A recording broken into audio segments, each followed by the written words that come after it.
Greg Ullery. Welcome to the LYHL podcast. So happy to be here. Thank you. Thank you so much for being here. I love your energy. I love your energy for this, and I just love your energy in general. And I think anybody in your life would probably say that about you, that's something that you just bring kind of like a positive energy to the world. And that is just part of you. And so I don't want to diminish the other parts of you. And I hope to draw the rest of them out. A little backstory. So the LYHL podcast, currently you're my second guest. We'll see how, in terms of getting these things out, it took me about 2 months to get my first one out, even though I thought I was going to get it out right away. It took me. So we'll see. We're recording this the day after Christmas, Boxing Day. That's true. We just took a bunch of boxes out of our house because Christmas the day before. So I don't know if that's what it means, but December 26th, here we are. Thanks for being here. So I know you through my husband. True. And I've just come to just love you. And I love your friendship with my husband. And I think that you make my husband a better person. And now I get the privilege of being your friend as well, as such that, you could be the second person on my podcast, which is just really amazing. And I can't wait to see where today takes us. So my husband is a musician, producer, maker, all things amazing. Yeah. And I don't know I don't even remember back to when we met the first time or anything like that, but yeah. Right. Good question. I think, which is, I think, representative of you. So to anyone who's listening to this, the first real time I feel like we really connected, you invited anyone and everyone over to a fundraiser, and you guys showed a film that you helped create in your backyard. And that was like really my first, like, I felt like we definitely connected that night. I can still see where I was standing in the backyard. And then there was like different gifts. You did a raffle and all that kind of stuff. And so I don't know, but that's the memory that sticks out for me. Oh, wow. Because that's triggering. Yeah. And that's really, and that speaks to, well, I guess it speaks to both of us. Yeah. So, and I love that that's the first memory you have of me. I felt like it was a pretty small event, but it was like pretty special, I think. And the amazing thing is, now I'm remembering, is kind of like, oh shit. I had asked you for something before we'd even met, because you have worked in the fashion industry, and we can talk about that in a little bit if you want to. Yeah. And you provided donations for we had like a silent auction. And so we were looking for people to donate things. And so, yeah, the relationship at that point, it was more your relationship with my husband. Right. And, but that's the energy you bring, like, yep, I'll help this cause, or yeah. Then, friend of a friend or wife of a friend. So that's amazing. Yeah. So I would love, you can tell our listeners a little bit. So I'm intentionally not really describing my guests a lot because of the power of labels, and I don't want to mislabel people, but I know you. So I've already mentioned that, working, you live here in Southern California in the Los Angeles area. So you're West Side, we're East Side. So there's a little rivalry, a little distance, but we wish we lived closer together. But you're over there by the beach, which is amazing. And you've worked in the fashion industry in a variety of ways. You also do photography and film.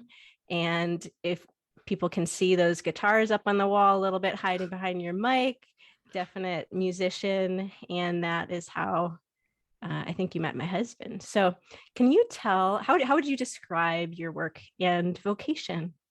My work and vocation.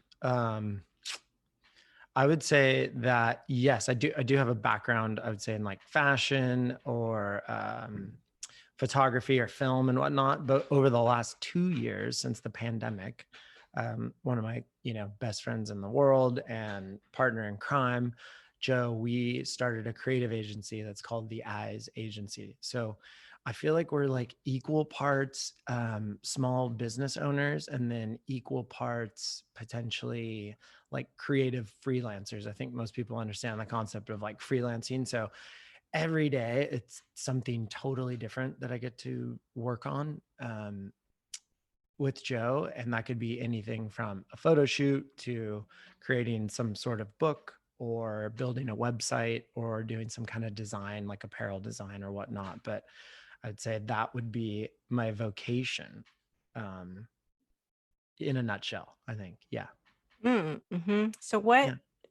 how did you enter that kind of work? Or I think you're a very thoughtful person. So I think somebody like listening to that could be Mm-hmm. just, you could think about kind of an aesthetic, you're creating, Mm-hmm. aesthetic things, or, if you are doing music or something like that, something that's like an experience. But I don't, I don't know if there's anything you feel like you could share about like why you do that kind of work, or like Uh-huh. what you like, and it might touch into things like calling, or like what you feel Uh-huh. like, you Yes.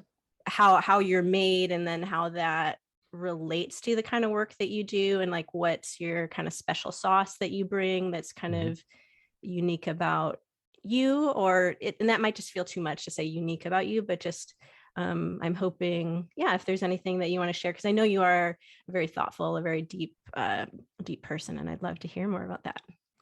Yeah. With the, I guess, creation of the agency that Joe and I started, our intent really was to hopefully spend more time working on projects where we kind of time travel, I guess is the way I would describe it. Mm. Meaning like whenever we found ourselves in a situation where we're working on like a photo shoot or, a film project where we genuinely felt like there was a co-creation happening with whoever hired us or whatever the project called for. We just wanted more of that. So this concept of the eyes, that our hope is that we're able to see sort of the gold or what we want to pull out of that person. And hopefully that happens to us along the way. So that the creative projects become hopefully a win-win scenario, I would say, for both Joe and myself, as well as whoever has hired us or we're working with. So Joe and I were able to kind of get that experience while we had sort of corporate, quote unquote, like full-time jobs. We would still work on other projects throughout the year. And that was really the big thing. Like once the pandemic hit, it's like, I think we should just sort of jump off the, diving board and jump in, so to speak, and do this creative agency with that intention in mind, So and I would say that has been a good decision, and enjoying it. It's definitely Yeah. different, spending a lot more time, on my own working on things, but hopefully that answers the question. Yeah, Yeah. no, yeah, no, Yeah. thank you so much for that. You also, I don't, have you been, I mean, because you guys do all the things. Yeah, both of you and Mm-hmm. Joe are just like, yeah, dabbling in all the different things. And yeah, in both musicians, right? So, um, but you are doing some personal projects like in Yes. music. Mm-hmm. I don't know if you're willing to talk about that at all, like, because that's been a big thing you've been doing in the pandemic. I mean, it's Yes. kind of like and I mean this in a good way, like a good monster. It's a very like voluminous, like you're, um, I don't know, like you must have, I'm curious just about like how that fits in. Like, do you consider that, part of your vocation and work? As far as I know, that's not, you're not doing that with there's a lot of overlap with a lot of things, but I think Right. my understanding is that something like within you welling up. So you can talk about that and whatever. Yeah, of course. Yeah, the music side of it. So like everybody, I think when this pandemic started, for me, it became super real. I was with your husband and another gentleman, Wayne G. Miller, recording a song.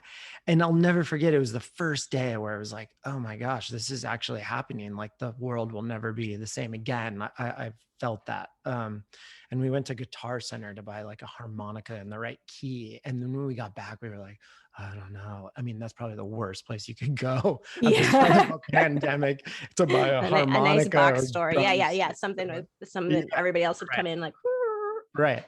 But in that moment, after that day, that was like such a, I guess, marking a moment in my life. I was like, man, I've always played music my whole life. It's probably my favorite thing in the world is music on so many levels, making it, experiencing it, listening to it, live music, all of it. And so in that moment, I was like, kind of just intuitively was like, I think over this year, because it's going to be a strange one, I'm just, I guess, going to try and write and record, however many songs sort of come out. And that's what I did. So I was able to go through that process with a lot of friends, and I finished writing and recording maybe like 11 songs total. So yeah. yeah, I can't. Yeah. Well, I because of my connection to John, and then to you, then I've heard some of it, and it's really incredible. And I can't wait for Thanks. you to release it. No Yeah. pressure, but is there any little plans that you can announce for?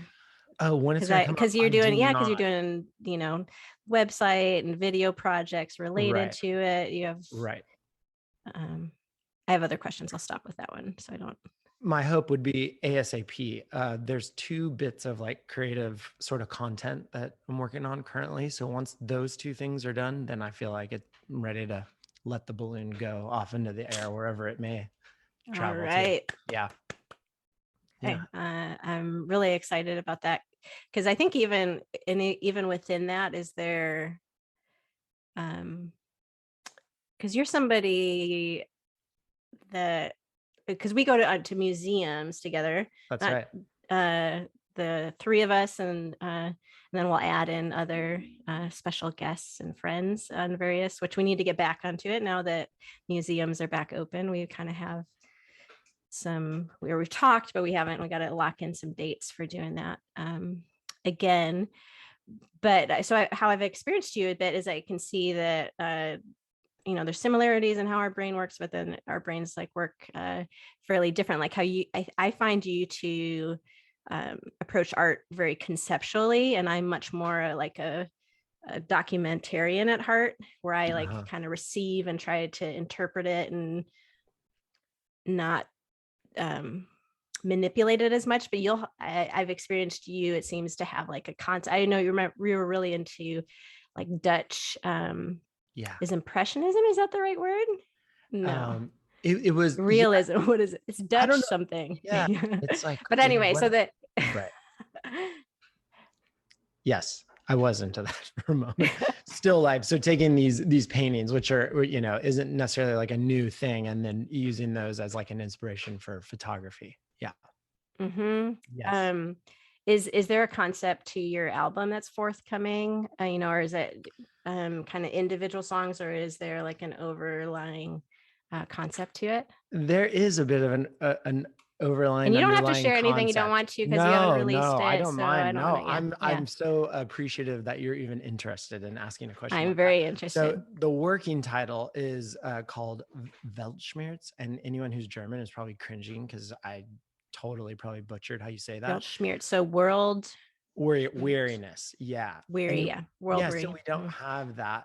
We don't have a single word to describe that, I guess, in English. So I guess I felt that word to be a little bit more appropriate, not only for the time during the pandemic, as well as like what's going on. So the working title is Weltschmerz, No Velvet Rope, which is like, we're kind of, again, all in this together, the good, the bad, the range of life experience, I guess, is like the underlying concept. So within that, each song, my hope and intention was that each one would be different from like a thematic or conceptual standpoint, as well as like creatively. So each song, you're so right and nailing it, that I really appreciate an idea or a concept. I get really excited. Once I can kind of latch onto that, then the rest of it sort of makes sense for me. I know like it should be blue, or, or at least I think I think I do. So yeah. So listeners out there, just mark your calendar 2022. It's not going to come out 2021, right? In 2022, Yeah. you're not going to finish those other two conceptual No, projects before. no. Okay. I wish. I hope. Yeah, for Weltschmerz, and That's right. then the Velvet Rope. What was the I was thinking no velvet rope. no Velvet Rope? There's no Yeah. VIP section in that party. See what I mean? See, there's always like because some people will just like be like, that sounds like a cool word, and that's like the level of it. But Yeah. We're kind of all in it together. That's not how you operate. Like, I don't know. You could be like, that's a cool word, but it's going to be like the meaning of it. And there's layers. There's lots of layers to Greg Ullery. Lots of layers. So mark your calendars, listeners, for that. It's really good. And this is funny because, well, I don't even know. Are you going to release the song? Because I participated in one of the songs, but you have more than 11 songs. So I don't know. I think it's going to end up being like 11. And yes, that song will be on it. Yeah. Sure. So listeners, I have a little part on one of the songs, which is like crazy because that's never happened before. So thanks, Greg Ullery, for that opportunity. Thank you. So much to talk about. I'm trying to decide if I want to ask some other questions or kind of get into it, but let's go into, so the whole LYHL is the name of this podcast, acronym, right? Live your healthiest life. I just think about it all the time. And I know you have so much to teach me and just the world about, so I'd love to hear you. And that's not a pressure thing. Yeah. No cringy face. It's not a pressure thing. This is all just about conversation. Greg Ullery, what do you think it means to live your healthiest life? And we're just going to take this however it goes. So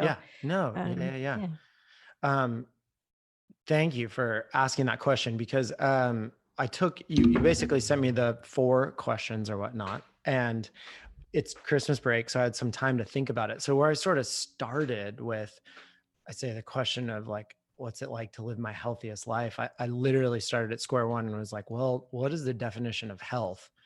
Which is something to the effect of like, being well or free from disease. And eventually it kind of came down to me, at least, the essential meaning of being like whole. And that could be either physical or other aspects of it. And so for me, I think I the way that I view it now after your lovely questions is like a mixture of just like your mind, your body, and your spirit. Everyone's sort of heard that, and that's sort of equaling like a holistic version of what it means potentially to be healthy. So I think currently I'm more interested in the way I am in the world and my disposition, as opposed to I could do like 700 push-ups and run for 45 miles, et cetera. Definitely the physical part of it is still important, but I would say for me, the mind, body, spirit, and getting those things all to sort of gel together would be my explanation, I think, of what it means for me to live a healthy life. I don't know if that answers your question. Yeah, no, I agree. I like, I mean, I agree. And that's why I'm saying I like it, I guess, is that I think there is that component of wholeness. I think there is that component of integratedness, right? And so we have these different domains that represent us. And my experience is that we're usually not very good at all of those. Like, I don't think our culture really teaches us how to be integrated and whole. And we're, some people are really like disembodied, right? So that, we talk about like in wholeness, there's certain, I can't think of the word, certain philosophies, that talk about the word like being embodied, like meaning being in your body and aware of it, versus disembodied, meaning like just not understanding like how the things you eat make you feel, and like, your lack of sleep or drinking the coffee or caffeine, or how it makes you feel, or like these or how you feel when you exercise versus, when you watch TV on the couch all day, and like how that relates to how you feel, and then how you're so feeling emotions, what's physically manifesting in your body, your mental, like your thought patterns, your beliefs and things, and how those can fluctuate. And then you brought up like spirituality as well. Is that something that you relate to as feeling like, oh, like, and this can be just observing like our culture, like, oh, people aren't really good at all these things, or even in your own kind of personal experience? Is that something, because you mentioned, it sounded like a shift. It sounded like that maybe there's more of an emphasis on physical earlier, but you're more concerned with disposition. So there's a lot in there, and you can kind of take it whichever way, because I probably asked 5 questions. To just quickly answer your question, I think yes. I think that at least I grew up more focused on what it means to be healthy, would be more that physical sort of world of health. And I do feel like now, I mean, I think it's very clear that the other bits of wholeness or health, if you decide to define it like that, mind, body, spirit, that we're starting to really understand the benefit of all of those 3 things, and not denying ourselves or any of that participation and to make any of those things better or more healthy for ourselves. So I think your questions were really nice, because when I did a bit of research and took some time to sit and think about how I feel about the topic of health and divide it into this like mind, body, and spirit, I was actually really encouraged as I took a step back and thought about the content that you're seeing or the conversations that we're having.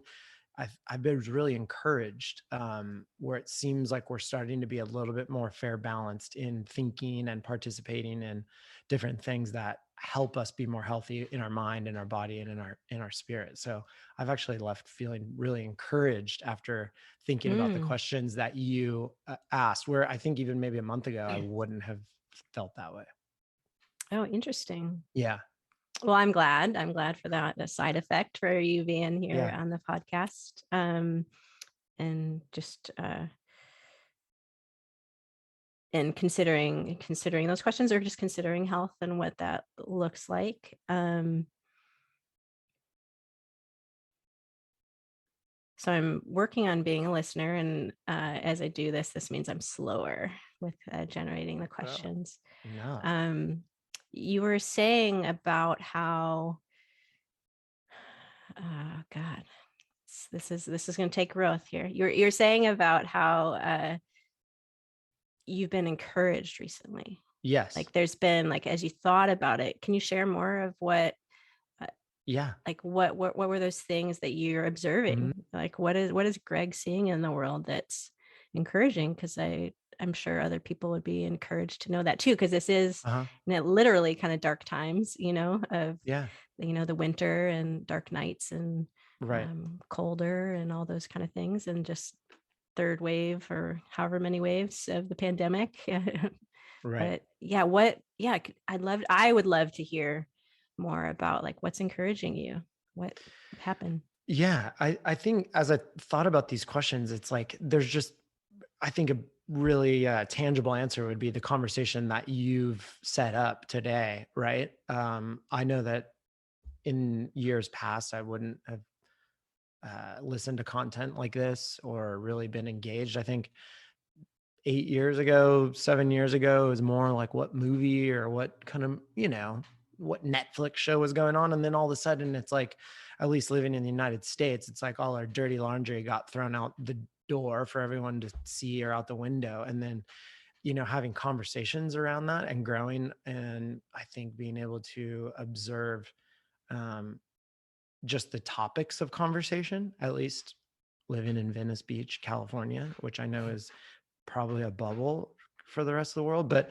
has been really encouraging, because I think that people are willing to have a more honest conversation when it comes to topics like this. So I think, to hopefully answer your question, I think that by you just doing what you're doing, I think is a really tangible example of why I feel hopeful, because I think all the Netflix shows should still have talked about it, and there should be podcasts on different Netflix shows, but it's nice to have this balance of a different topic. I think. And so I think that's encouraging, where at least it felt like to me that it was maybe a little bit more lopsided, say Mm. 8 years ago. So I think that's hopefully answers your question of why I feel, encouraged. Yeah. Yeah, no, thank you. And I'm actually a little teary right now, but that's good, right? Because I want to be authentic, and what, like, I'm smiling, and not so much smiling like, oh yeah, look at me doing this, but I'm smiling because I think I introduced you as your positivity. And so, dear dear listener, dear viewer, and I didn't bring Kleenex nearby, so give me a second. Um this is like what it's like to have Gregory Ullery in your life. He's just like he's like a hype man. But anyway, but thank you. I receive that because I think you are like, I think you do speak authentically. And so that some of that is also just like receiving that in real time, just for everybody to see me be like, it's like a Christmas gift you just gave me. And which I think is really powerful, is like the power of words. Um, and that's something that I experience you as being, uh, you I feel like you just really use your words for good, and that's a lot of when I say I'm thankful for your relationship with my husband, with John, is, just like you're such a good friend in terms of encouraging him with his passions and his talents. And so anyway, so thank you for that. And I'm glad that it's been an encouraging experience. Yeah. I would love to hear a little bit about this. And I didn't know, Uh-huh. yeah, because I don't think, because yeah, I think I have to draw you out a little bit. Um, Usually, yes. yeah, That's accurate. yeah. Yeah.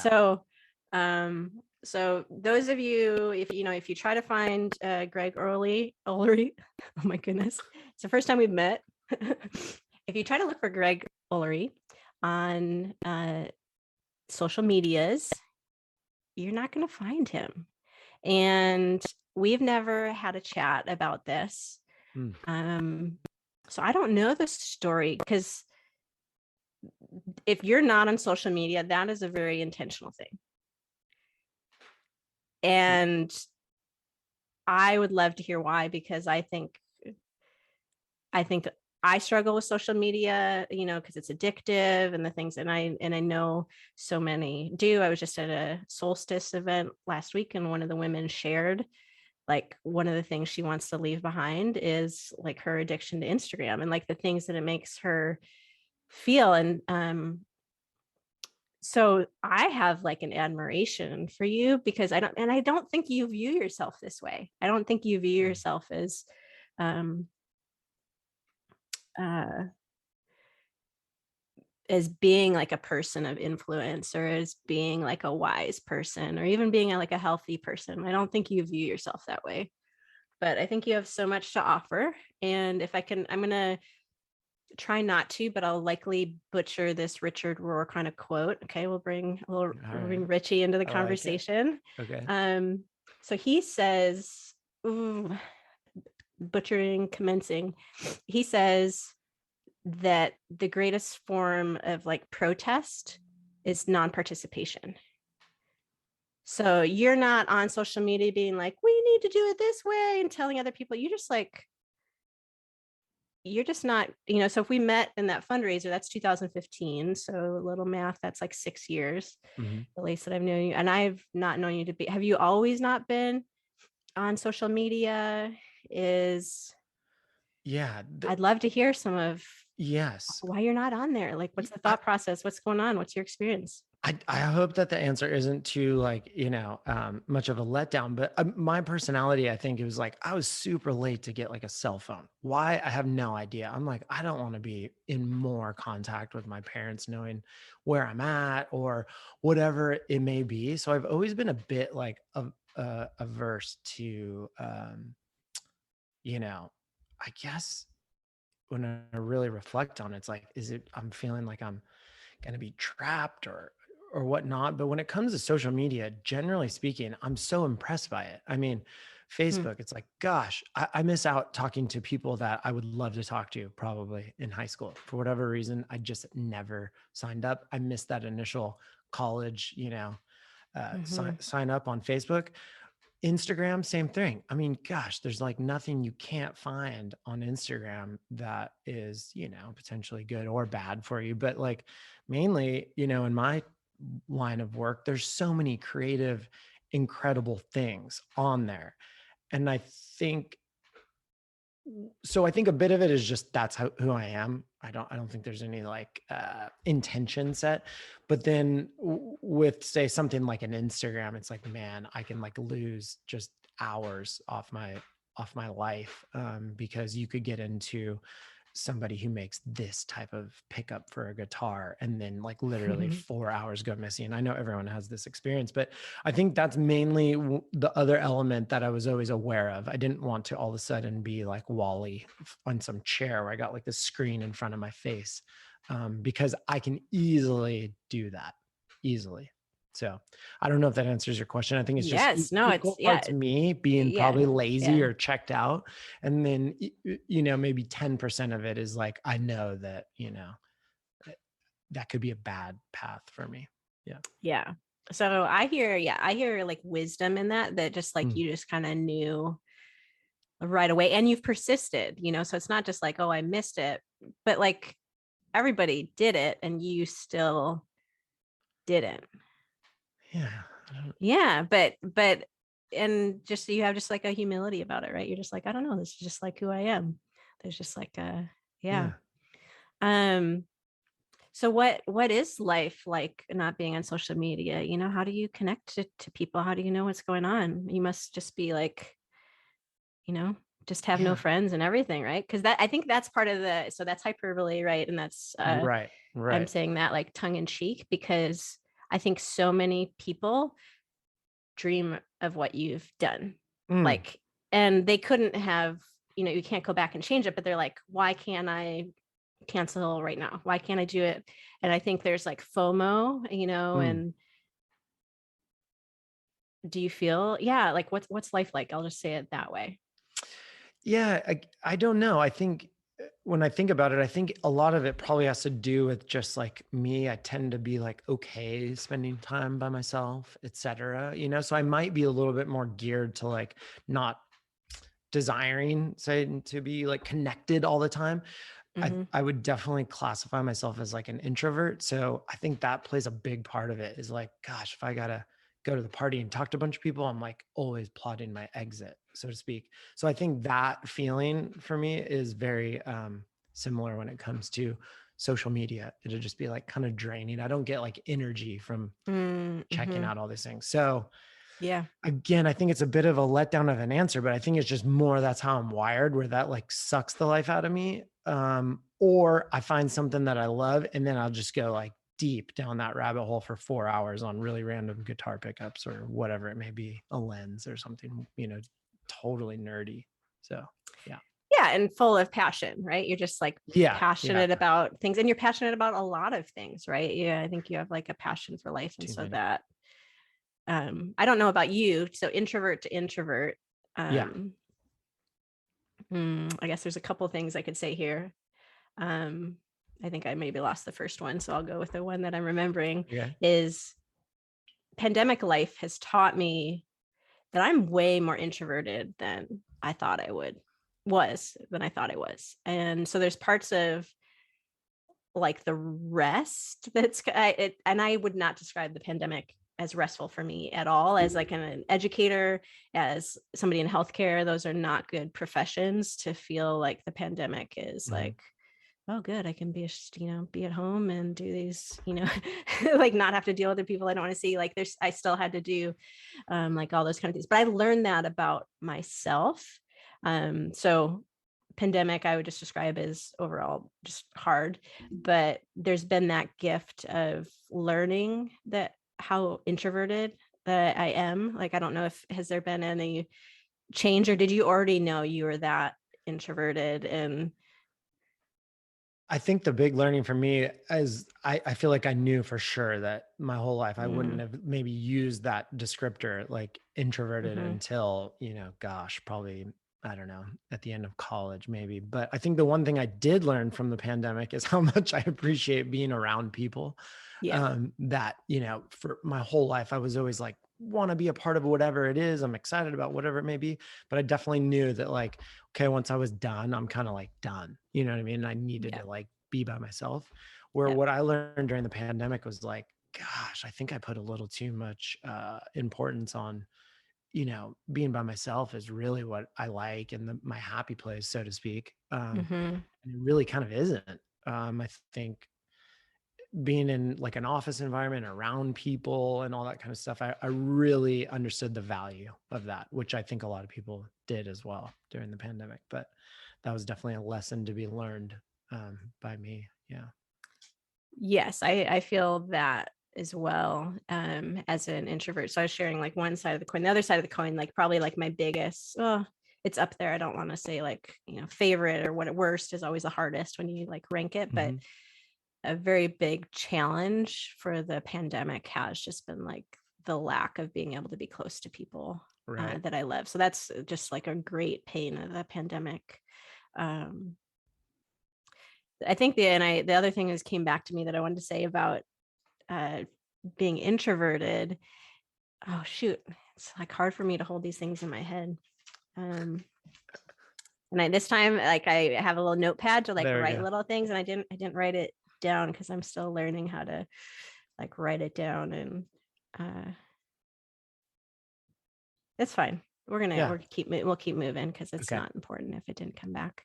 Thank you for answering that. What are you currently learning about living your healthiest life? So you can take this whatever way you want to. You did mention um, like a shift of disposition. I'm curious Yeah. about hearing more of that. That Yeah. could be like a starting point to that, but you can take Uh-huh. it however you want to. What are you currently learning about living your healthiest life?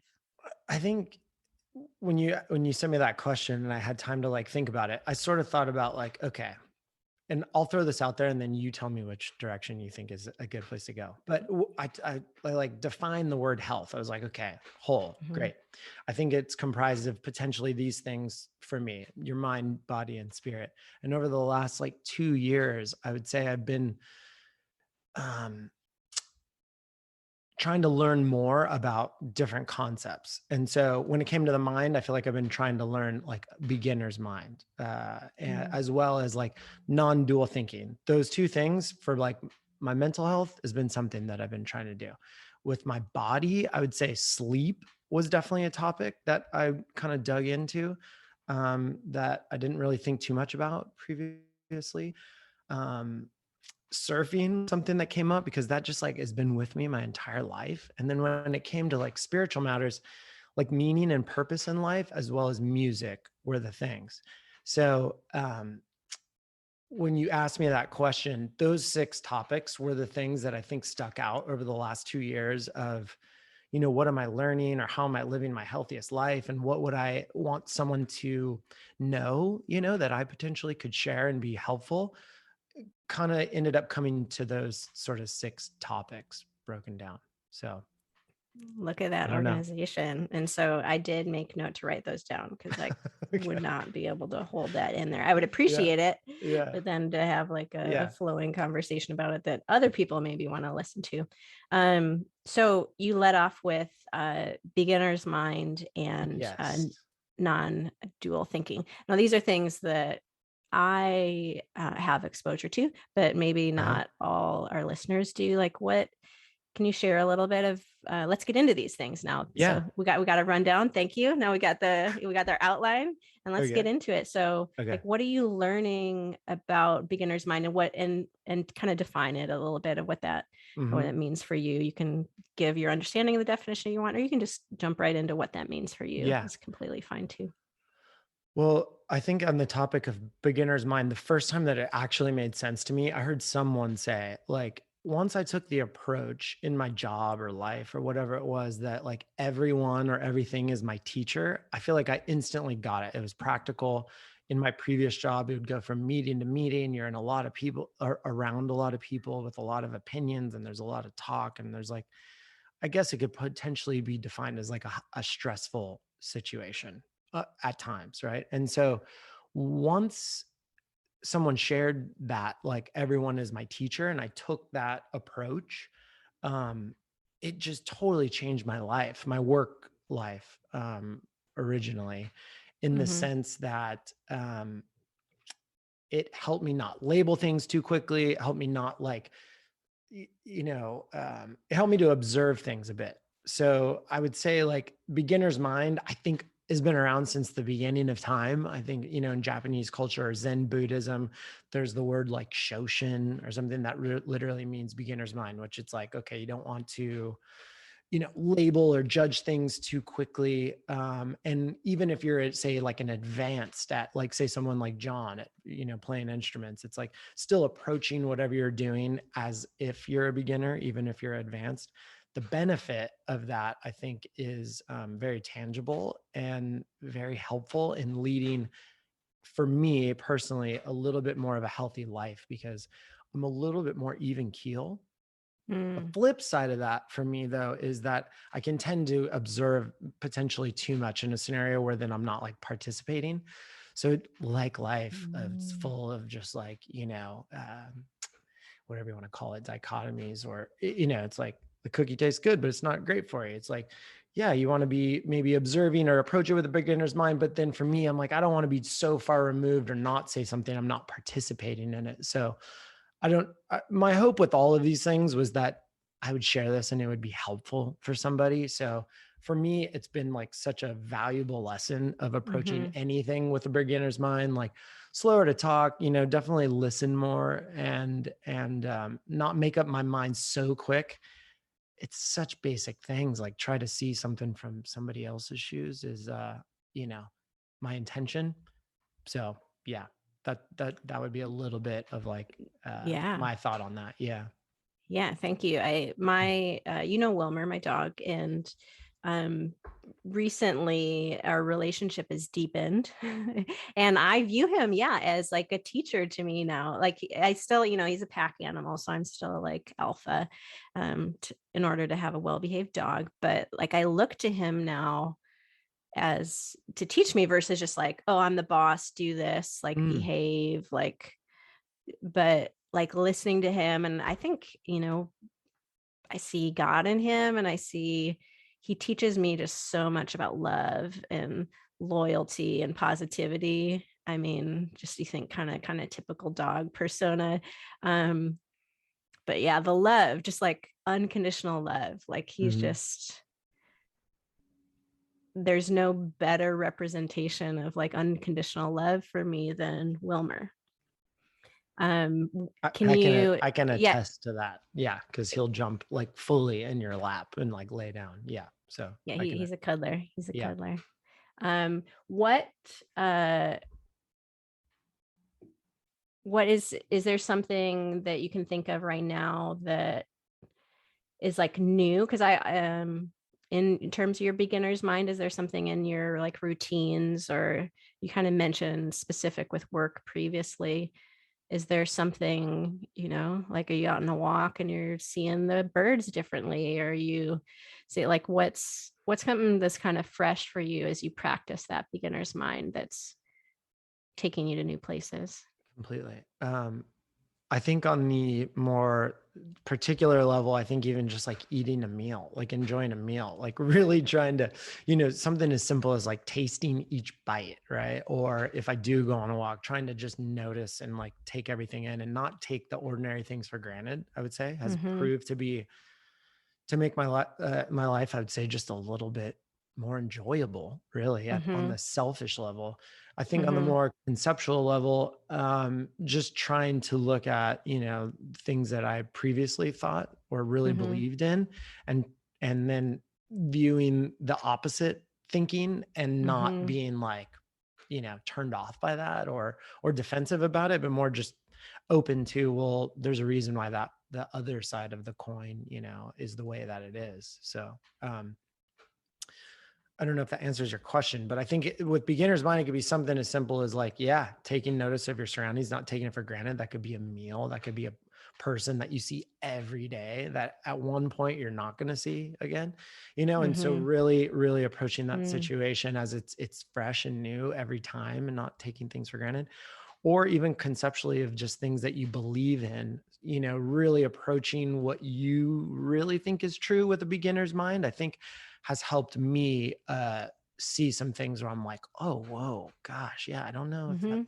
how I really do feel about that. So, but because I took it that makes me like really curious. You're saying like changing your thoughts about something, like what do you really think is going on? Is there anything that's coming to mind with that makes that kind of concrete? Yeah. Yes, for sure. I think again, on the more tangible level, something or particular, like, just in meals in general, but I think on a more, how would you say,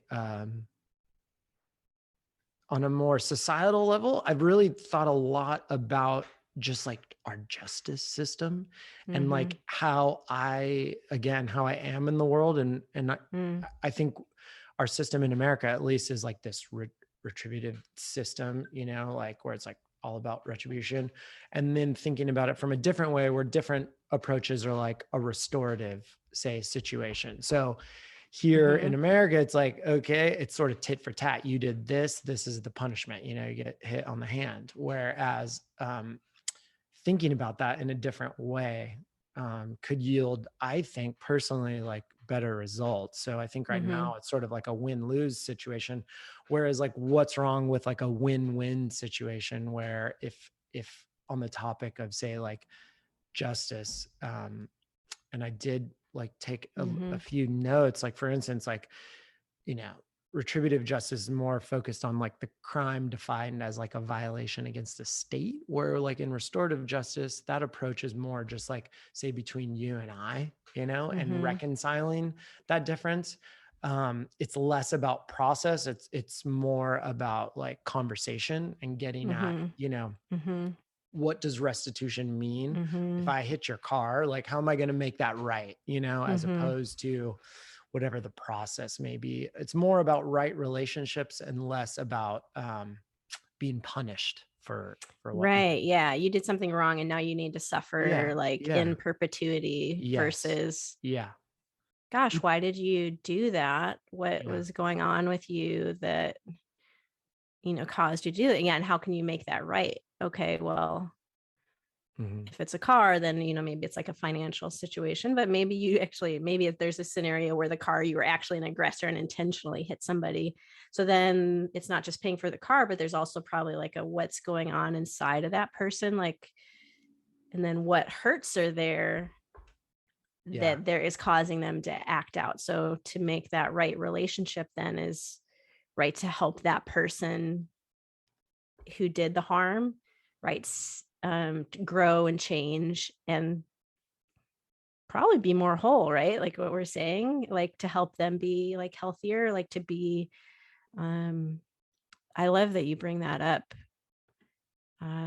It makes me think too of like a organization that I love nearby, Homeboy Industries, and Father Gregory Boyle, who, works to restore the lives of gang members and former gang members, many of whom were incarcerated, and seeing them not just as fellow humans, right? Because a lot of the system that you're talking about in the US, there's a lot of white supremacy, and there's a lot of seeing as people less than, that they're actually like subhuman. So like the treatment in prisons is like horrific. You're not restoring anything. You're just creating suffering. And so I get super encouraged, and he's definitely like a mentor of mine in terms of the concept of kinship, in terms of the concept and that idea of being, that there's no difference between you or I in terms of our value and our worth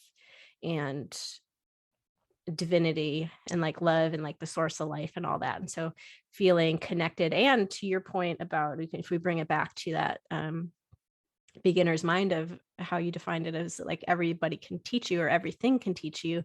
He's not just there to help. He's there to like learn from them and to be in relationship with them. And the results are profound. And I'd encourage anybody to learn more about Homeboy or go visit them. They're just Chinatown kind of adjacent, Boyle Heights adjacent here in Los Angeles, and they help thousands and thousands of people every year. I love that. And is there anything you want to say, or I'll take it? Is there? Yeah. Did that bring anything up? No, yeah. The only thing I'd say to just sort of wrap that thought up was like, I think for me, the big shift in my thinking of what I thought I believed, which was sort of this like tit for tat, this type of system that I guess I grew up understanding, which is you steal the candy bar, you're going to get in trouble. Look, I think there needs to probably be, there's rules in place for a reason, that there's really good ways to, go about something. But this concept that it's an either or, if you do this, then you're punished. Like, I think it's like this win-lose idea as opposed to like a win-win. For some reason, it's unfortunate, but I just don't think that we really like that as humans. We kind of want to see the person suffer for their wrongdoing and rather than being like restored. And I'm the first to admit, like, that's sort of how I really saw the world for a very long time. Like, you did wrong. So it's like, that's justice working by, this person suffering for their wrongdoing. I'm not trying to come at it from some like hippy dippy place at all. I'm just throwing it out there that I think that there would be a lot of value to operating, at least from the outset, in a more win-win view of the world. And how could we restore this situation, regardless of what it is, in the best way possible? It just seems like maybe following that line of thinking or action would be beneficial, as opposed to a more process driven, these are your crimes against the state. Now, clink, Yeah. But I used to think like that. I used to think that was good, I guess. Yep. Yeah. Yeah. That just spurs a lot of, thank you for that. It spurs like a lot of thought. And it's just, as we kind of wrap it up, is how harsh our, and air quotes here, justice system is, because there's not a lot of justice in it, right? Treating people subhuman, then can you see them as human? And actually, to be fully human is to acknowledge their divinity. And that's a pretty big gap. And you and I grew up in the Midwest, you grew up here in Southern California. So differences that way for sure. But we both had a evangelical Christian upbringing, and both you and I, that retributive justice, that's like, and that's where a lot of the world, or a lot of the US, let's just stick US, that's where a lot of the US is still. But that's a pretty big, like, it can almost feel like a chasm. There's a lot of bridges, I think, that have to be built, or very powerful growth, like to make that. So thank you for those. Yeah. Thank you for those points. So you've hinted a lot at it. So, because then you're talking about beginner's mind, you're kind of talking about that like learner's mindset, just to always be a learner, like a lifelong learner. Yeah. But you've also hinted at the non-duality in there. It's not either or, the cookie can taste good, but not be good for you. And so sometimes, let's get into non-duality a little bit, so if you're not familiar with that and you're listening, you can kind of go back and you'll hear Greg kind of weaving that in a bit in my understanding.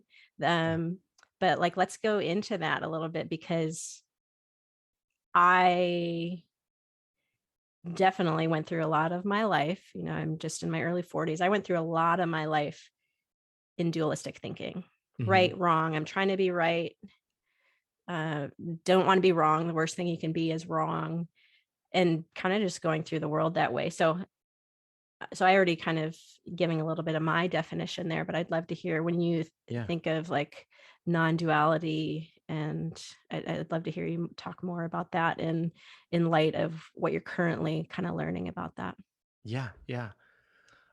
I feel like I've heard it expressed this way a bit, where it's like almost starting with the concept of like a dualistic mind that is really helpful. So nothing wrong with like a dualistic mindset, meaning like it's like either or sort of there's a right way or a wrong way. That may not be entirely true, but it's like someone like you, because working with people, or your surgeon, you don't want them to all of a sudden be like, you know what, I'm just going to take a non-dualistic approach for this surgery, and I'm just going to just try it a different way or whatever. So definitely not knocking that. I think that there's something so valuable to understanding that if you touch a pot of boiling water, it's going to hurt you. And so these types of things, right? So definitely have to have that. But then I think the next bit where that tends to fall flat, at least I've experienced in my life, is when you do have this moment where an experience or a traumatic event shatters your world, where this like type of thinking doesn't really work anymore. And then it's a lot of like, why dark night of the soul moments. And I've heard people say, like, when it comes to love or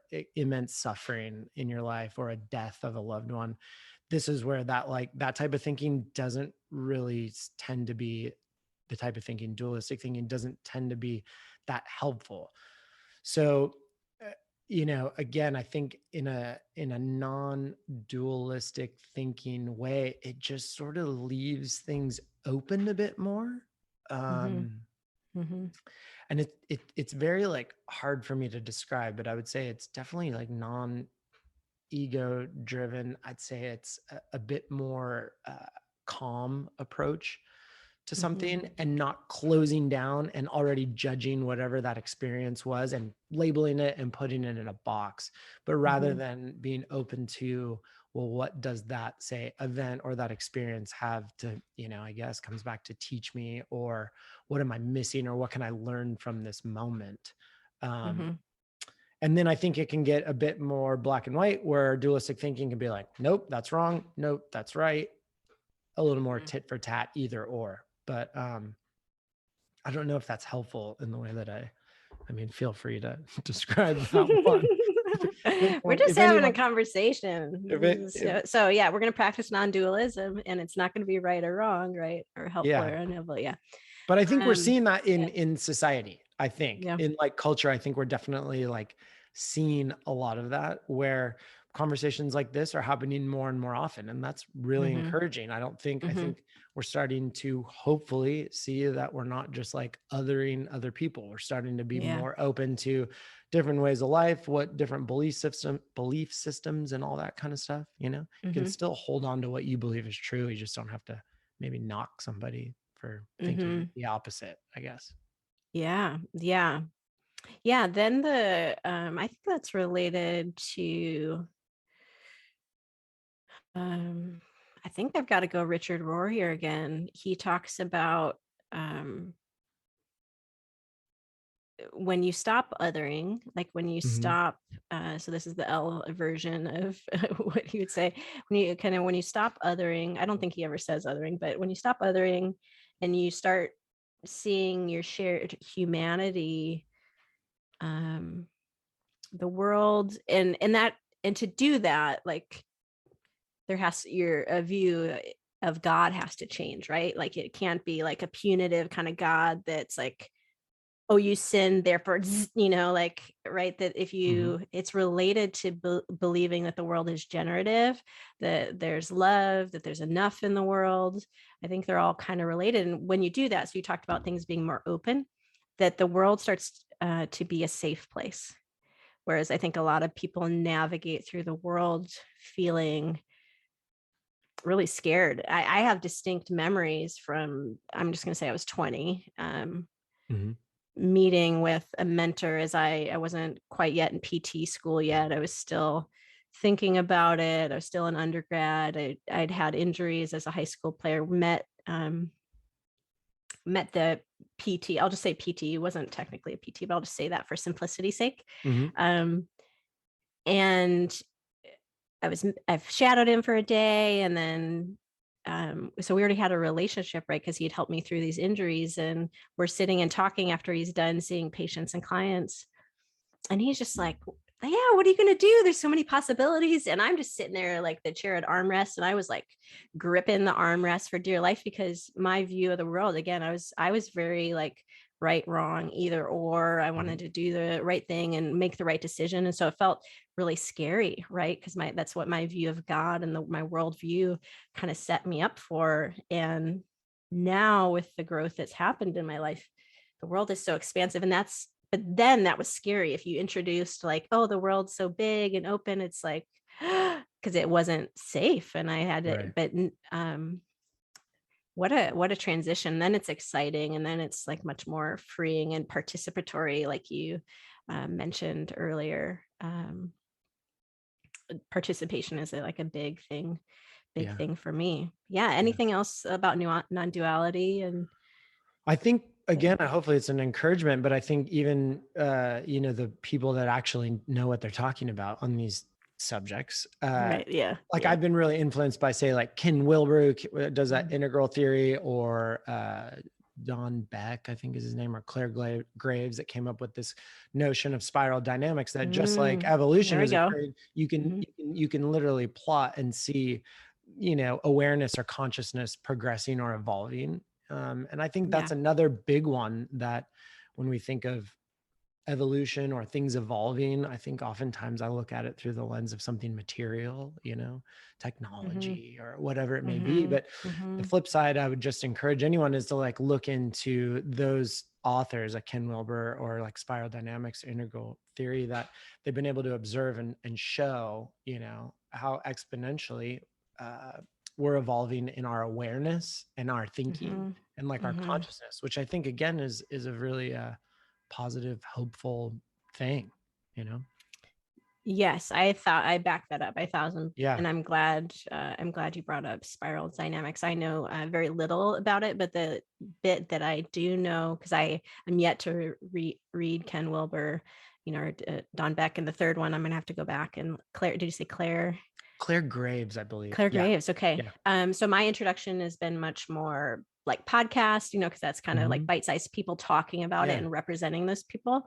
And it's been so helpful for me, and even in my faith, to think of Christianity as evolving versus the Christianity of my upbringing was very static. Like, we need to preserve what it was and like this right interpretation and tell people what it is, versus like, oh, things are evolving. The world is getting, like, the problems you see, those don't need to be the problems in the future, because we're changing. And even it's so helpful with the pandemic, I think. I don't know if you feel that way, to have this concept of, because it's almost like things get stirred up right in a relationship. So if you just take a one-on-one relationship, and there could be problems, and then when you sit and talk about it, it gets really like uncomfortable. You feel like all the emotions, you feel it manifest in your body. But the fact that you're talking about it means it can be resolved. Right. Or I have, so second example, physical example, is I've had some knee pain this summer that's been disruptive to my normal physical routine, and I've limited a lot. And I ended up deciding to get a surgery to see if that would help. I felt worse after the surgery, and for longer, right? So those are just examples of having problems that are not healthy. And like, when you start to work on them, it can actually get worse. And if you apply that then to like cultures, civilization, systems, and how the world is changing, and not in just a tech way, like, oh no, we're just sending people to space all the time and to Mars. But well, I guess we're not sending people to Mars. I take it back. Not yet. They're working on it. But sorry to my friends that work at JPL for saying things like that. I know people that have sent the rovers to Mars. Okay. I know people that have done that, but not people yet.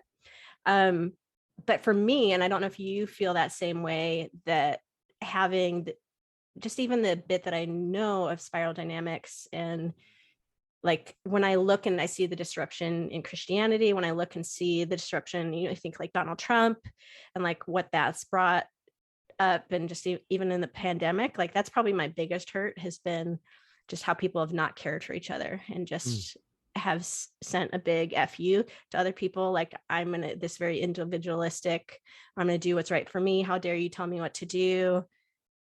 and because I thought we were going to come together, and so this clash can be really disheartening, but I think this bigger perspective can be hopeful to, things get kind of worse as we transition. So there's a level of consciousness that's going up, but then there's late adopters, right? Or that are resisting and feeling very threatened by the change. And because they're threatened by the change in culture, it's getting uglier, but that this is actually a symptom of evolving.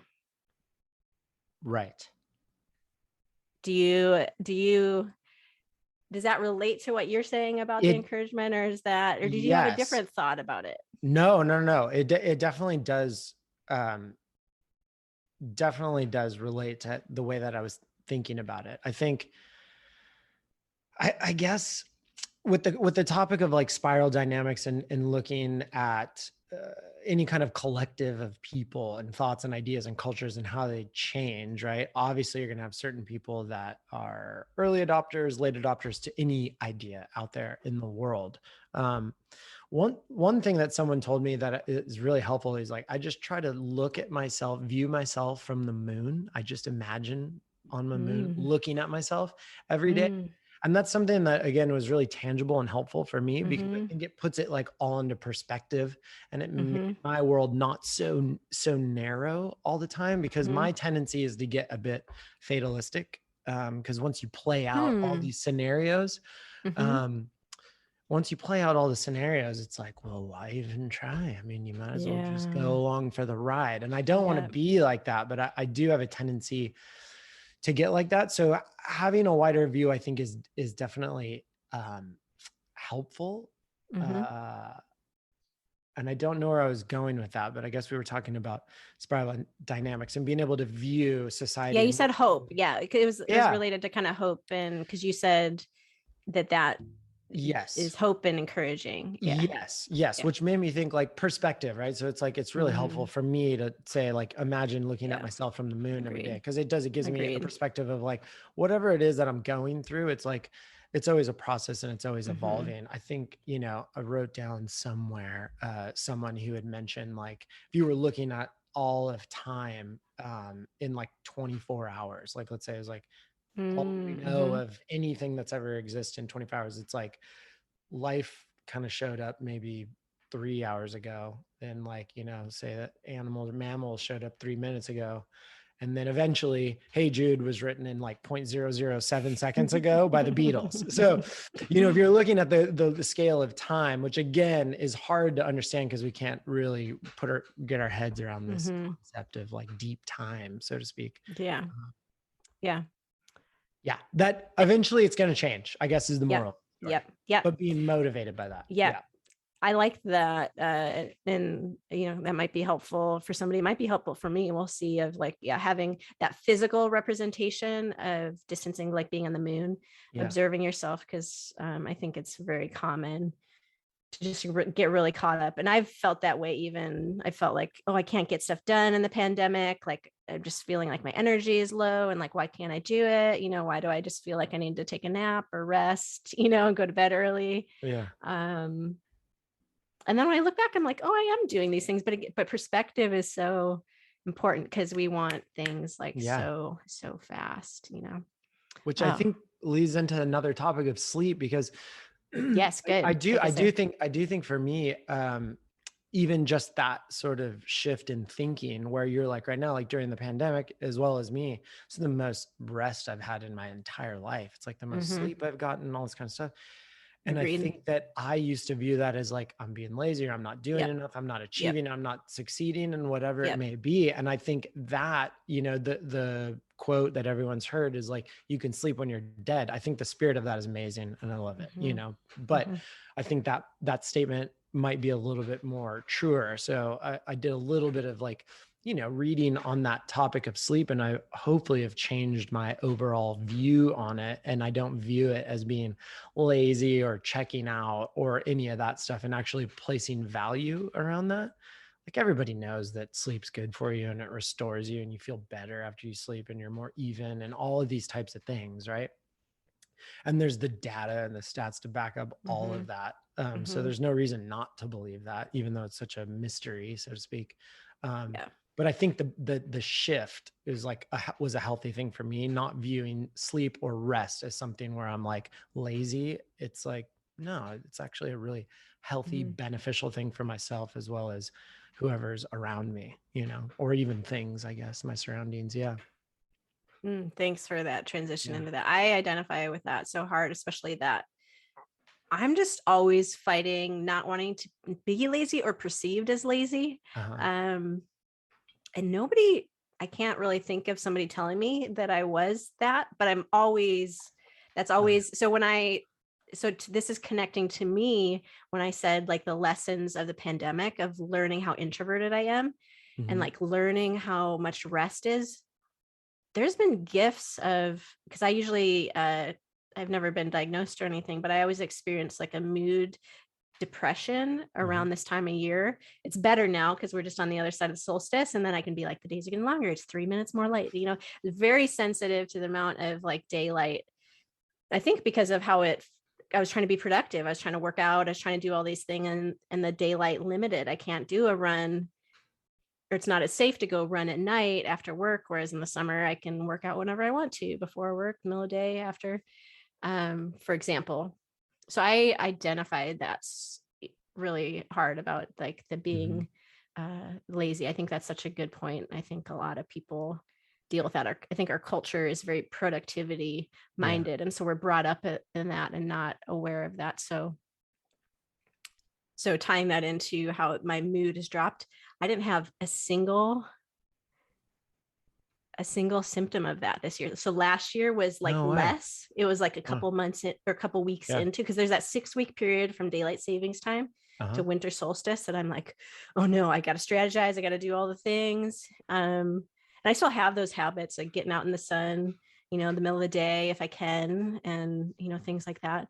But just leaning into rest, I didn't have I can't even believe it. I don't know what's happened. So I'm just curious about that in me. And so sleep has been such a gift for me. And then you just I feel like the energy comes when it's supposed to, right? Like when you do those restful things, and sleep is one of them, like then just like you can wake up and like then the project comes, or the idea, or like what you're going to say to that person. Yeah, sleep's so important. So important. Yeah. Yeah. Do you have a like amount that you try to get of sleep, or do you have rituals around sleep that has evolved that's helping you? Like, what does that look like? Is there anything you want to share about what that looks like for you to try to get more sleep? For me personally, just to quickly answer that question, I'd say it's like I've been trying to wake up at the same time every day at 6:30, not before that and not after that, but like kind of a sleep schedule. And so that has been helpful. I haven't been not successful at it, but I would say everyone else has heard the laundry list of like, exercise, don't exercise like before bed, don't have your TV in your bedroom. If you're going to awake, get up, read a book, like all those things. So I guess the one thing that hopefully is helpful to someone out there is like something as simple as just like waking up at the same time every day and getting on like a set schedule has been beneficial for me. There's a lot of people out there where their lives that's not going to work, Yeah. But yeah. I love that. Yeah. But probably the hardest thing for me in doing that is a husband that's a musician and just trying to do social things, and then you're like, okay, I can get up at the 6:30, but if I don't go to bed at the right time, then I end up feeling not so good. Yeah. It seems like the biggest thing that's been helpful to me is just not devaluing the concept or the idea of sleep. And like, even though everyone will go along with and say sleep's important, we definitely, at least for me, I never acted that way, I never walked that out. And so I'd say the biggest thing around sleep is like just the stigma that it's like, I'm not doing enough, or I'm lazy is like so false, so. Thank you. Yeah. Thank you. I think that'll be helpful for people. Yeah. To say that so clearly, because I've felt that way too, and I know other people have. Surfing? Do you want to share anything about like surfing? What that does that look different for you now than it used to, or is Oh that? yeah. Yeah. Oh yeah. Okay. It'll Tell definitely like me. sorry. I'm like definitely wouldn't say as skilled. Definitely don't go as often. I become way more of a wimp when it comes to like cold water or how the waves are, or whatever it may be. But surfing for me has been the one constant thing when I was thinking about, overall health, and that physical body aspect. So sleep was the one thing that came up. And then the next was surfing, which has been with me like my whole life. And surfing what gave me like a community of people, which was Mhm. super helpful.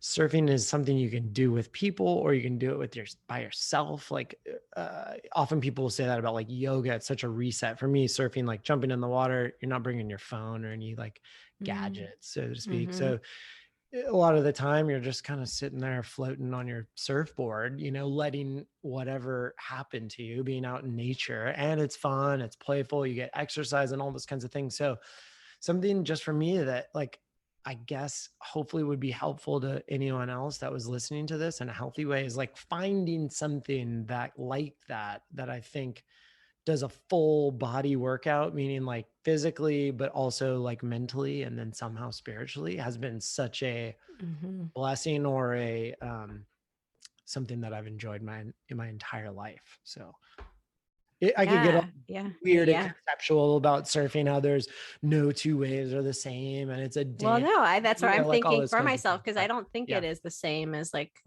being on a treadmill. I don't think it's the same as like lifting weights. yeah, Yeah, do you feel comfortable, being yeah. a little like Yeah, about I think most people who surf would, describe it in that way, that it is a bit of like a restorative thing, right? Or you could no two wave is the same, and the way that you surf it, and there's a different board and it's a different time of day, and it's like there's different spots. It's never the same thing. So like in life, I would say that it definitely has this, you're participating in a very like you're dancing sort of a yeah. thing, Yeah. kind of have to read the wave. So yeah, you could get all Yeah, like as a zen surfer, about it. you have to relinquish a lot of control, right? Yeah. You're Yeah. like Especially to the young reacting and kids that that are, participating. Yeah. Yeah. The especially young the kids. young kids that are just ripping. Yeah, exactly. Like, well, there goes another one. But yeah, Yeah. yeah. Um, yes, I think that's like the cool thing about it is like you get out there, finally get one, catch the wave, and then you just kind of get punished on the way back out, depending on how big the waves are, and then you do it all over again. So I don't know. There's something, there's a lot of metaphors, I guess, with Right. surfing, but yeah, Yeah. at the end of the day, it's just nice to be out there. So Yeah. I still look forward to learning, I know. taking you up on the Yeah. opportunity to learn. That didn't happen this year. Oh, I was most ready to do it this year of any year because that was like I'm not going to learn. I'm not going to learn to surf when I Uh-huh. moved to LA. I was like, I'm going to get a skateboard. I'm not going to scuba dive. I'm not going to surf. Like no more equipment, no more other Oh, stuff. activities. Yeah. But I think there's like a growth in me. And I think that whole latter part of what you're describing, because I'm a physically active person, I do all the things, but I think there is something that would be different about it, of just being immersed in nature. Like this waves are splashing on you. There's creatures around you, Uh-huh.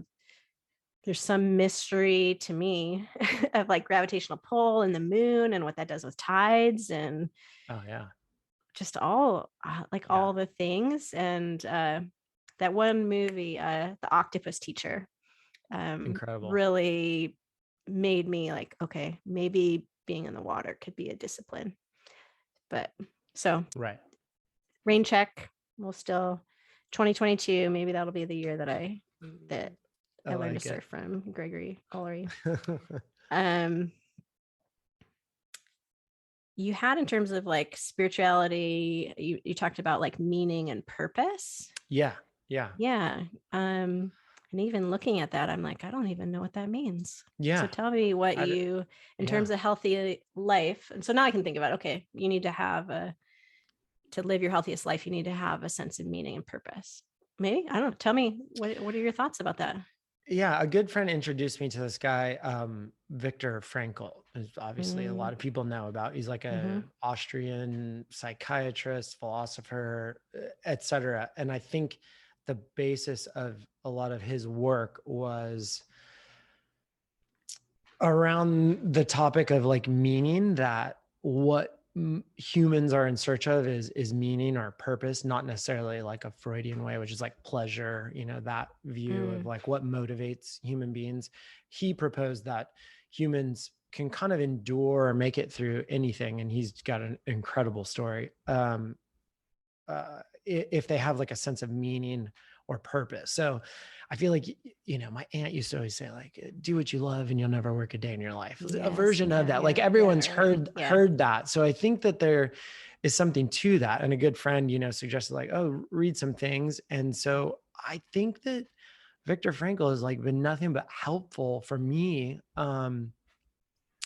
Where he'll give examples like if you're giving back to the world, let's say through self-expression or through creativity, that you're going to find yourself more fulfilled and have meaning and purpose in your life. Or meaning can be found through just changing your attitude when you're forced into a situation that you may not even like. You're able to adapt, I guess, in such a way if you have this like meaning or purpose, or just experiencing just reality as it comes authentically and not trying to choreograph something, can also be just a really easy way into something that's meaningful or purposeful, if you're able to just bring all of yourself sort of unedited to life in general. So I feel mm, like those mm-hmm, things have been inspiring, or, I've been thinking a lot about, because there's so many different, takes on that topic, mm-hmm, what makes mm-hmm, human beings tick. And I think there is something to that. I think there really is, in the sense that I think it seems to make life experience a bit more enjoyable, really. When I've mm-hmm, had a sense of like meaning or purpose, even on a project, on a small mm-hmm, level, I notice that I'm different. I'm not so in my head about it. Yeah. mm-hmm, mm-hmm. Yeah, I hear like a linking back in. So thank you. I haven't read Viktor Frankl. I've Mm-hmm. heard of his work for sure. Yeah. Um, so I'm impressed. Like it's coming out, which I already knew, like how much of a thinker you are, and Uh-huh. learner. Um, so thank you for sharing your insights. Like I'm hearing in that, like it looping back to kind of beginner's mind and Mm-hmm. being in the present moment, or I'm making connections. I don't know if you would Yeah. have Yeah. seen it that way in terms of meaning and purpose, is like coming back to that, being in the present moment. Mm-hmm. Um, and yeah, I don't know if you feel those connections, but I hear that in what you're saying. And probably because I identify that as true, like there's a resonance in me when you say that. Yeah. Um, and that like highlights a learning for me. I don't know. I'd love to hear more about like recent changes for you and like Uh-huh. evolutions for that. Cause I definitely think about that a lot, like, to be like, what's the meaning of life? But then learning like, oh, a lot of it's like just bringing your full self, like you Right. said, to Yeah. this moment. And what a gift to somebody to, and I'm just borrowing this, but it again, because it just feels so true when somebody says Mm-hmm. it, it's like the greatest thing you can do is to like hold space for somebody, to observe somebody else Mm-hmm. and to like affirm them, let them be in the fullness of themselves. And that's such that's like a life's work right there, right? Just to Yeah. moment by moment, just be like, Right.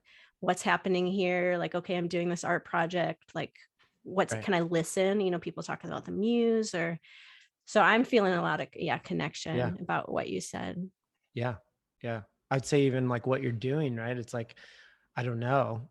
Guess I'm asking, but it's like, even, you somehow pulled out of somewhere this idea that you're going to Hmm. work on this podcast. And it seems Yeah. like the intent is to be helpful and like provide, resources to anyone who's Yeah. listening to lead a healthier life. I'm sure that has given you a sense of hopefully meaning and purpose, and you're motivated by that. And then Mhm. you're set into action, and it probably feels good. And the experience is more enjoyable. It's been enjoyable for me Mhm. thus Good. far, I'm glad to hear so it. I think that's like a, a Yeah. real world experience. Again, that's, you can always kind of boil it down. It's like, okay, you've probably heard that before, but Yeah. I think it is a bit different when you sort of are more aware of what's happening in that. Yeah. Yeah. I think it, like, even the word that's coming to mind for me is practice of, Yeah. like, you can have a concept, and I'm historically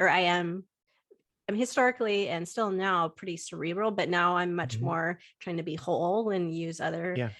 express emotions in me. Like, oh yes, I'm crying and I'm going to cry. I'm going to feel the weight of your words right now, and I'm going to feel fine expressing that, or I'm going to just sit and listen, or like the wholeness of.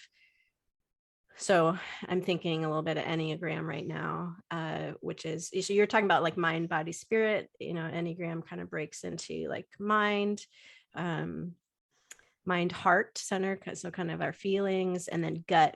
And I've been trying to work on a lot more gut, a lot more heart, because cerebral, I come by it very honestly, by my profession, by my upbringing, like the evangelical Christianity. I grew up in a very analytical family.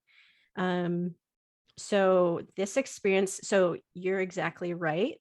And I'm glad you're enjoying it. I'm enjoying this conversation. This is the whole, this is me working out being more whole. So we can be nerdy and talk about, like, have the Ken Wilber in there, and spiral dynamics, and like drop these kind of things and really enjoy that, because we should be able to enjoy intellectual thought. But we should be linking that into our heart and like feeling things, and like that. So it's not just a concept of beginner's mind, but there's like, oh my gosh, I just was on a trail run and I saw a beetle and I stopped and I looked at it and I started to cry because it was like so beautiful. Or the wildflower, which is, so it's not just a concept, it's like experienced. And the thing that came to mind in, like, yes, this is a expression of me trying to be more whole. My approach to preparing, like for you to come and with my guests, is to actually be very gut centered. So all I'm operating off of is my 4 questions. There's no other, like, I don't come in with any other agenda. That's awesome. Of, oh, we're going to talk about his social media, and we're going to talk about, like, yes, if I thought about it, I'd be like, cerebrally, I'd be like, those would be interesting things to me, and therefore I think to other people. They're there because my mind doesn't shut off. Yeah. Right. But in the moment, it's like a practice of, let's have a little bit of structure, but we're going to have the least amount of structure that we can. And so that we just have this conversation. So that's a practice for me. And in following my gut, which makes me a little nervous every time, because I'm just like, oh my God, what if I can't think of things to say? And that means I'm gonna have to pause, like, and think, and then hopefully increasingly there'll be fewer ums and pointing out that I can't think of what I'm saying. But that's a practice, right? It was like I work on listening. So yes, this is absolutely part of that. And it feels really good, like, because there's a convergence of things. Instead of like, I'm interested in this, I'm interested in this, I'm interested in this. It's like, I love living a meaningful life. I love having intellectual conversations. I love being in relation with people and having deep conversations. I want to leave a mark on the world.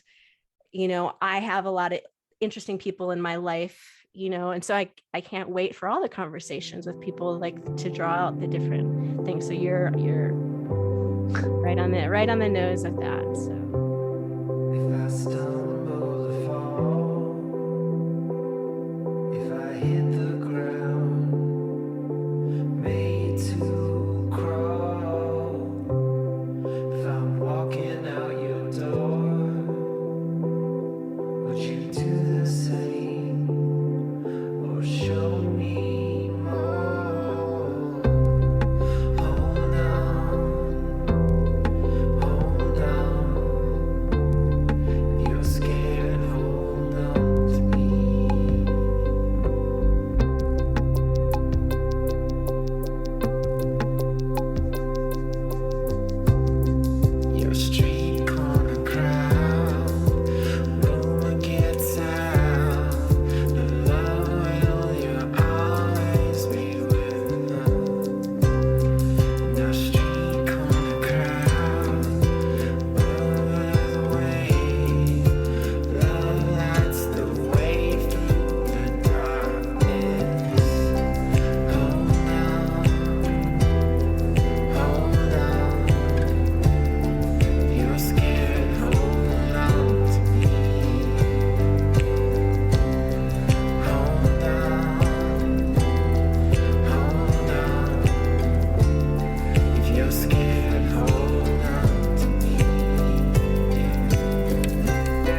All right. Music was Music, is there anything you want the to say best. kind of about music and the practice of you living your whole, like, so we can come back to like current, because we're trying to keep it fresh. We're trying to keep it Yeah. a little less, conceptual and a little bit more Yeah. like in your life. Like, what's Hmm. that looking? So we've already talked a little bit about, um, oh, I'm gonna have to write it down. Weltschmerz, Yeah. I don't know. right? Again, yeah, I don't know if that's how you pronounce it. I'll have to actually. No, that's, well, Yeah. Welt is right. Schmerz, yeah. That. So what do you, yeah, tell us about music and like what that looks like for you right now in terms of living, what you're learning about like music and how that's helping you live your healthiest life. Yeah. Um, Music was another one of those that's like been with me, I would say, for a very long time since like, since I've been a kid. Started playing guitar really young, always continued to, found myself in like, bands or playing music just for fun or not for fun, that kind of a thing. Mm-hmm. Enjoy consuming music, love experiencing it in a live setting. And it's like music for me is just like, wow, just for whatever reason, I don't have to think, do I like it? I just absolutely love it. And so, when I'm playing music, it is one of those things where it's like kind of time travel. I never am really Mm, questioning other than like, mm. I'm never questioning whether I'm enjoying this or this feels right. It always feels right. I always feel like I just sense like, man, I just love this. Minus the part where it's like I don't know how to hook everything up or press the right button or click the right thing or whatever, right? With any sort of discipline, there's going to be like the frustrating bit. But I think so I think tangibly that's the thing. It just makes my life better for a number of reasons, and I really enjoy it. So selfishly, it's like it's great. I get to hang out with people. I can do it by myself. Um, but I think when I thought a bit more about it, I think Brian Eno has a quote of something to the effect that like art, um, hopefully I don't butcher it, but it's like, I think his quote is something to the effect of like, art is everything that we do not have to do as like humans. And I think that would include music. So for whatever reason, art, if you were going to define it, is like everything that we don't really need to do. We don't really have to make music. Now it's interesting that there's always been some version of that has existed. So I think I really like the mystery of music. Um, and I think it ultimately music helps us see like a different way of life. Someone like early on, I really gravitated towards like Bob Dylan. I mean, you could listen to one of his songs and learn more about life in, 3 to 12 minutes, however long his song can be. You know, Yeah. and yeah. So again, like the mystery of it all. So yeah, music for me is just like just the best, I just love it in every which way, every form. Yeah. Yeah. Wow. Thank you for that. So art is everything we don't have to do. Which I think is, and I grew up kind of being dismissive of art because that's Mhm. just like my upbringing. And Yeah. so, and you mostly just try to fit in your upbringing, right? uh, and but I can see art in my life, but there wasn't really a heavy value on it. It's definitely not like vocationally or Right. Yeah. yeah, that it's like peripheral, that it's yeah, not needed, that it's fluff, and we see that in education, right? Of Mhm. money being taken away from the arts and things. But I I think that art is so fundamental to life, and that we all have expressions of art. Like art is like so much broader than like Mhm. the definitions I was brought up with, where you think music, painting, Right. maybe dancing, drawing, like those kind of like classic kind of, oh, I'm an artist. And a lot of people Mhm. wouldn't feel comfortable calling them an artist. But there's a lot of evidence, Brene Brown talks about it a lot, that actually Mhm. people that are living most wholehearted, and that's her definition for happy, like that the happiness that people are trying to shoot for, she defined it as wholehearted. So we come back to that word whole, right? And bringing Yeah. your whole self, living with your whole heart.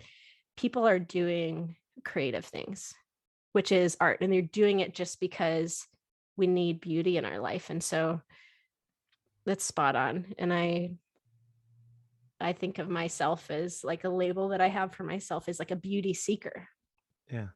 Like that I don't, yeah, I agree. I don't think we can live our healthiest life without art, without being able to appreciate it, and without being participating in that. And I would imagine that just knowing your life, like that's got to be a fundamental belief, like whether it's cerebral, that you're like living it out, even if you defined it as, or you described it as selfish, right? But that's kind of that's thinks that there's a connection between you calling it selfish and like sleep is lazy. Right. Exactly. It's like a, yes. Yeah. I think I know what you're saying. Yeah. It's like the stigma of sleep is lazy, or like music could be viewed upon, like you could take Bob Dylan, like, oh, what a selfish guy. It's all about him. It's his name. He writes the songs. He's on tour. Like he's the one that's winning, but really I'm so grateful, as like a fan for, his body of work. It seems like, potentially you could argue that so many more people have benefited from one individual being willing to risk self-expression. That's something inside of them that, potentially they don't even know where it comes from. I mean, when you hear really seasoned, say, musicians, artists describe the process of how they create the songs or the melodies that they come up with, it's often very like, I have no idea, came out of nowhere. I just hope to put the pen to paper or whatever it is when there's like the knock at the door. So for them to honor that, I think is really interesting as well, but it goes back to that meaning and purpose that Viktor Frankl talks about, which is, again, like self-expression through creativity to hopefully serve the world, can give a human being such a well-lived life, and experience. And I think that's true, but I think the risky part is like creating that, or letting that out, so yeah. Thank you. And I think that links in even to what we talked about for that non-dual, like, could you do art and be selfish? Yes. Right. Is there some component of it that has to be like self-focused?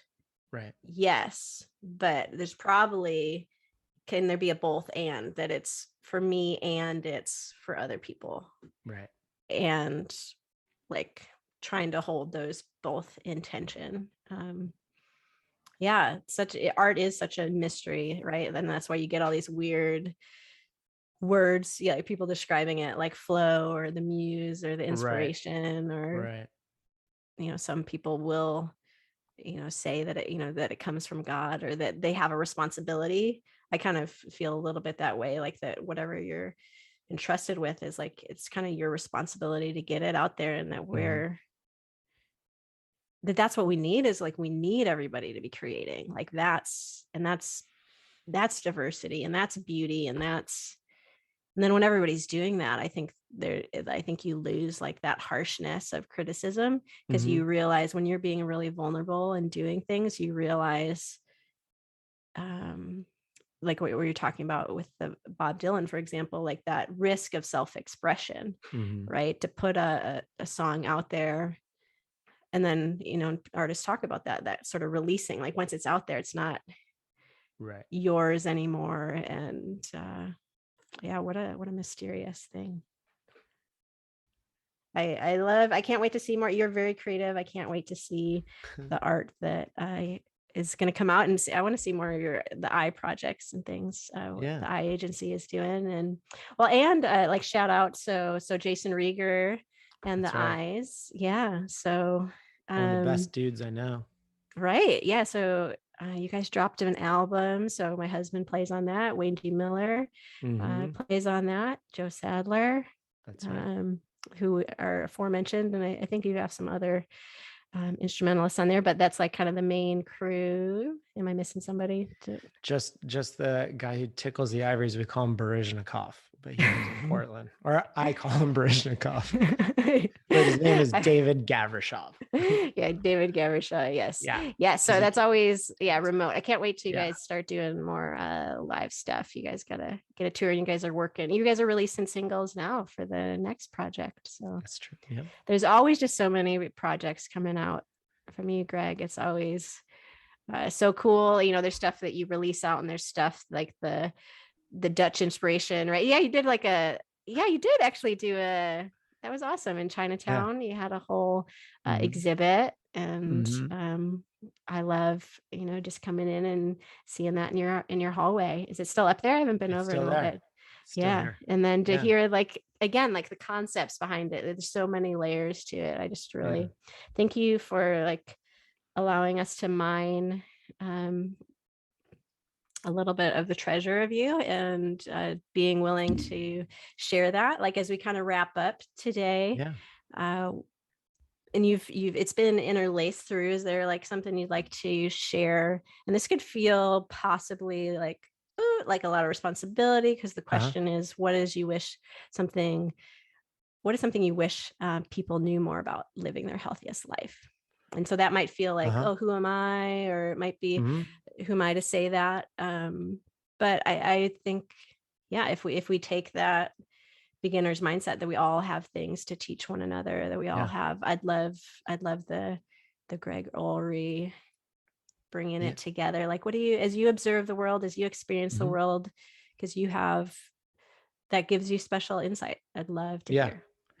Yeah. The thing that, I guess I would offer as an encouragement is at least in my life, I've known this to be helpful, which is I've always, in a weird way, over the last maybe 12 years, have come back to this one word, which is just simply yes.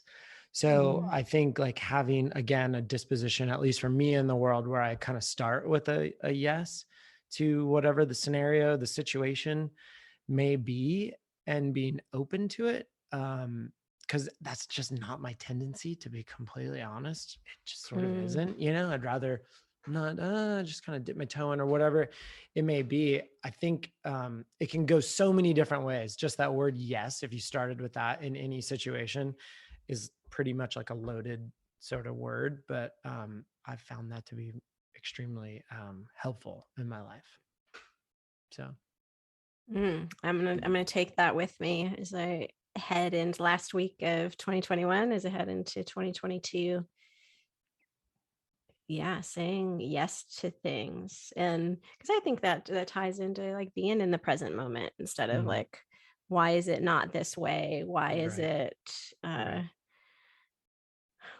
why do I feel sad right now? Can you say yes to being sad and follow that through? Can you say yes to being, well, I'm nervous and this at the same, conflicting emotions or conflicting experiences with a person? There are so many things. I think there's a deep wisdom in that, or a yes to a job or a move. It could be something very tangible, or a life transformation, a fitness or something. Yes, I'm just gonna, I've never seen myself in that way physically, but I'm gonna say yes to this possibility, knowing that I can change, I can evolve. My body is very adaptable. It's always changing. So that's some solid encouragement right there. Thanks for that, Gregory Ullery. Well, everyone, thanks, listeners. May you see the blessing. Thanks for listening to the LYHL podcast. Thank you so much. I don't know why we kill each other. Then I guess I kinda do. That's the part that scares me too. And I want the best for you. I wanna be there. I wanna just be there. And we shall overcome the hate inside our heads, the pain inside our beds, and our sins are still the same. Who's won and who is lost? Who died? the cheesy lyrics say. Same thing every time. We're all stuck here inside. A crime of love.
Everyone, Greg was so generous. We were able to hear a few of his songs from that upcoming album, Weltschmerz.